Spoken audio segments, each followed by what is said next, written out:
Hello and welcome to another Plane Truce, and this week we're talking about window cracks.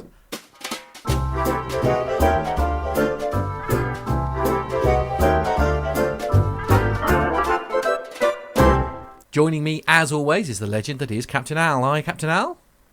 Hi, Matt. How are you? I'm very good, thank you. Yes, I'm very good. Good. Now, listen, Excellent. I just wanted to talk to you about window cracks. I know this sounds like a slightly odd subject, but I have been on an aircraft, even in the little amount of flying that I've done, where I've noticed that the window next to me has had a little tiny, like a hairline fracture, I suppose, for want of a better word, in my little window. And I must admit, as a nervous flyer anyway, it did make me quite apprehensive.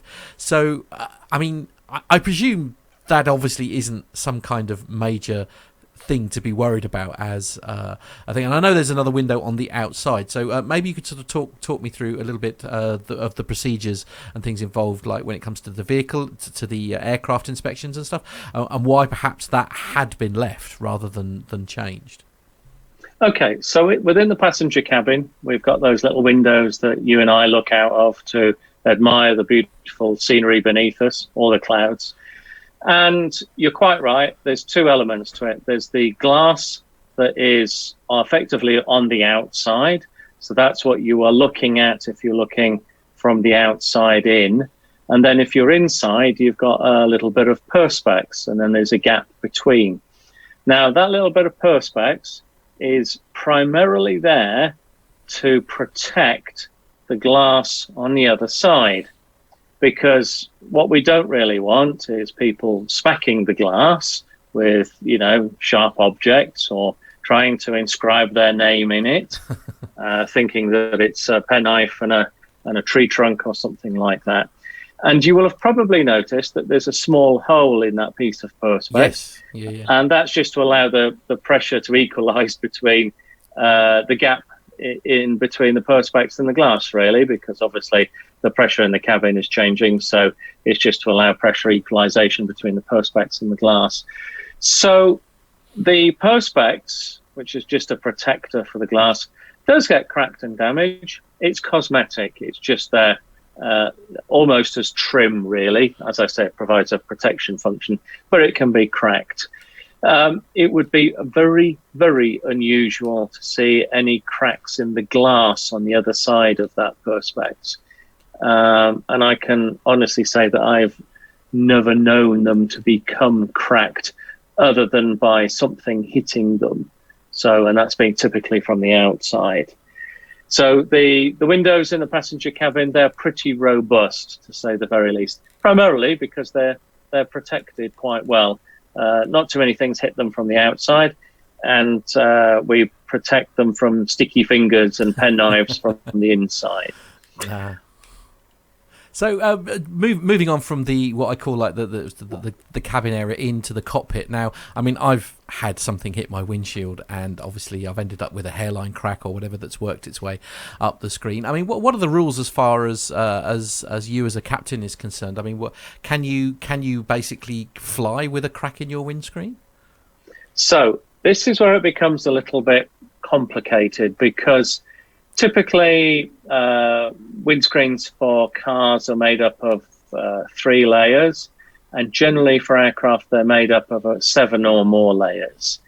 And contained within those layers is a heating element, because we need to ensure that the windscreen remains clear at all times. We don't want it frosting up for obvious reasons. We need to see out.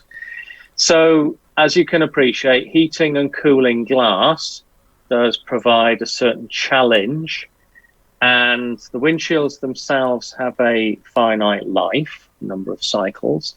So they do become, over a period of time, delaminated. So out of those 7 layers, you'll start to see bits that are sort of slightly coming apart. And again, as you might imagine, there are tolerances for that. And typically what will happen is the engineers will take a felt tip pen and they'll draw around the area of delamination, and they'll monitor the spread. And that's perfectly normal, quite acceptable.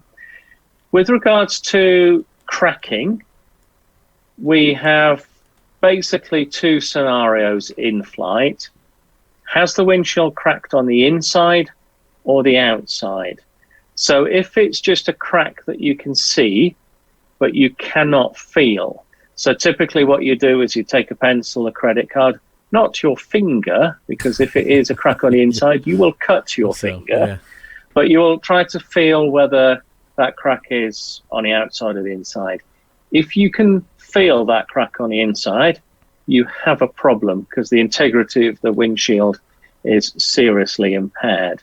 If it's just on the outside, that's not such a big deal, and it may just be maintenance action required when you've landed, and it can be dispatched back to a maintenance base, or it may need to be replaced. If you're unlucky and it's on the inside, then you'll need to put your oxygen mask on, and you need to reduce the differential pressure, the delta P, such that the pressure between the outside and the inside of the aircraft is less. And how are we going to do that? We're going to descend, and we'll probably do it relatively quickly, because what we don't want is that windshield to break up and detach, because if that happens, we've now got a big hole in the front of the aeroplane and an even bigger problem. Wow, I mean, that's opened a whole new line of concerns and or questions for me there. I mean, presumably that's almost a once-in-a-lifetime scenario that you're describing. I know of it happening twice. Okay. It happened a couple of years ago in China, where basically the windshield left the aeroplane. And it also happened in the UK. I'm trying to remember when, in the 70s or 80s, it happened to British Airways on a flight from Birmingham. And that was because the incorrect size bolts had been used to hold the windshield in place. So the windshield was basically blown off the aeroplane, and the captain went with it, and he would have permanently left the aeroplane were it not for the fact that the first officer was very quick and grabbed his legs, shouted to the purser, who then came to the cockpit to be presented with the captain outside of the aeroplane, all bar his legs, the first officer holding on. So the purser took over in holding the captain's legs whilst the first officer landed the aeroplane. Apart from a bit of frostbite, the captain was all right. But yeah, that's incredible. Yep. And I don't know the exact circumstances behind the one in China. It happened, I think, the year before last. So it has happened, but they are exceptionally rare events, as you might imagine. So, and this would obviously generate immediate cabin depressurization, for example. So, I mean, what does that do to the cockpit, to the cabin as well? Presumably, like masks and things all have to come down. And yes, the bigger problem that we face isn't so much the depressurization. It's the 400 mile an hour wind that's coming into your face. Okay, yes, good point. Yeah, which is quite debilitating, really, because that's not something that you can easily deal with. Obviously, everything that's in the cockpit that isn't bolted down is no longer in the same position that it was, because it will have just blown everywhere. Disappeared, yes. So yeah, it's quite a substantial problem. So yes, you've got a depressurization, but you've got a huge hole in the aeroplane as well, and it's at the front and it's straight at you. So I mean, obviously, you need to get on the ground as quickly as possible, and yes, it's presumably it's any airport that's capable of taking an aircraft your size, essentially. Yes, basically. Indeed. Well, I perhaps not the answer I was hoping for, but I appreciate the honesty there, Al. It's actually a very eye-opening question. Well, if you want to be proactive and put a positive spin, on the two occasions that I'm aware of where the windshield has structurally failed, everybody survived. So there you go. It's testament to having two pilots and testament to the piloting skills. Absolutely, and I think that's a perfect place to bring this to a close. Thank you, Captain Al. If you'd like to watch more from our great series, then you can do that by pressing here. We've also created you a playlist with all the Plain Truth episodes, and you'll find that just here. Why not like and subscribe to our channel? That way you will be notified whenever we post our great content. Or if you've got a question that you'd like Captain Al to answer, then why not pop it in the comments box below, and you may well feature on an upcoming episode of The Plain Truth.